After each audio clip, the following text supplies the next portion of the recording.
Alrighty, g'day everybody, it's the Doga! It is now time for the next installment of the AC/DC album review series. So, we've hit the year 2000, so that's the start of the 21st century.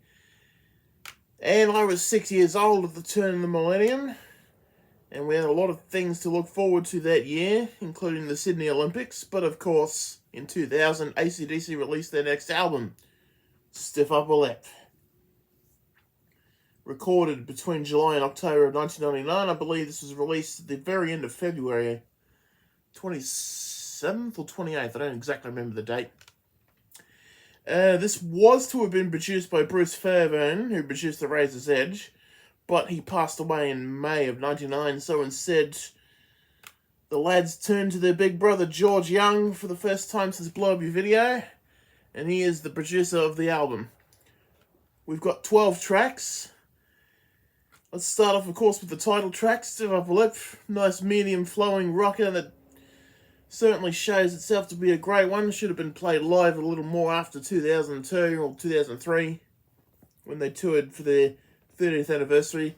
I do remember my dad was teasing me quite a bit because it had been played on the radio a few times before the album came out, but I didn't really get to hear it until eventually when the radio did play it while I was around. I do have memories of that. Back then, doesn't seem like 23 years ago. Wow. Anyway, Meltdown is next. Bit more of a funky number. Wasn't really fond of it when I was 6, and I sort of like it more now, but back then I didn't really like it at all. And House of Jazz, that's a slower one. Bit of an unusual one in my opinion.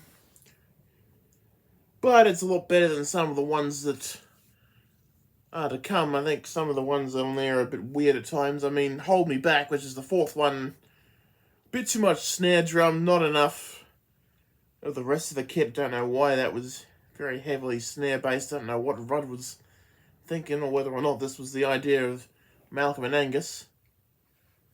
And of course, the second single off the album is the next one, Safe in New York City, which is of course gone on to be a bit controversial because this was before September 11, of course.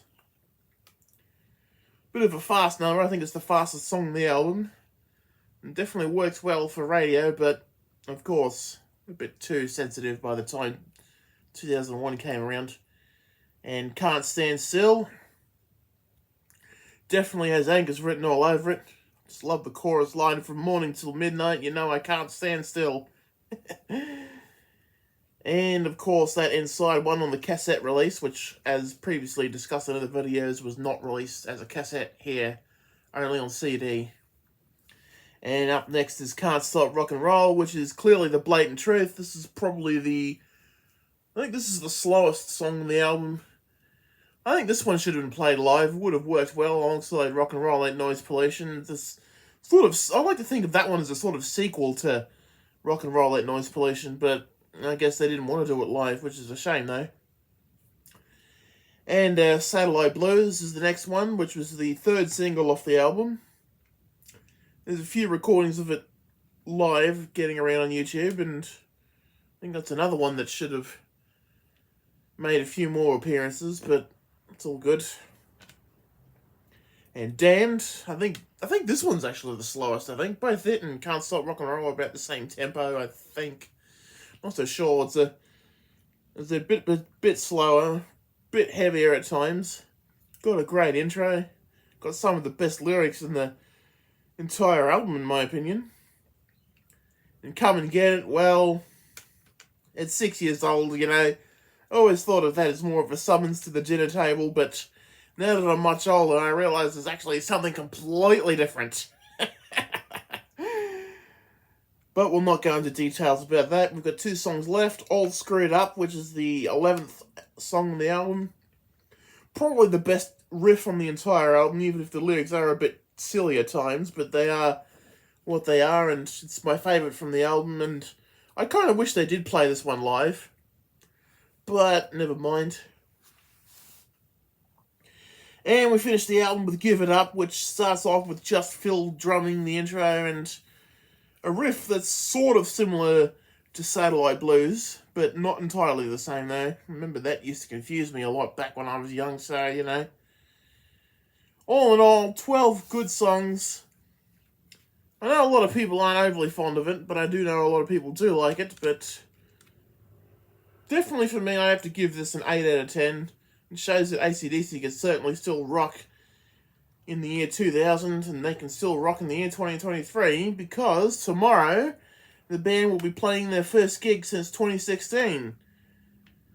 And of course, for those who've been watching me since 2020 or 2021 or so, you'll know that tomorrow, the 7th of October, is my 30th birthday. And of course, yesterday was Brian Johnson's birthday. But that'll do for today's video. Be sure to like, leave a comment down below on your opinion of the album. And if you're new to the channel, be sure to press that subscribe button and ring the bell for the notifications. But until next time, this is the Doga saying have a great day, everybody. And I shall see you again.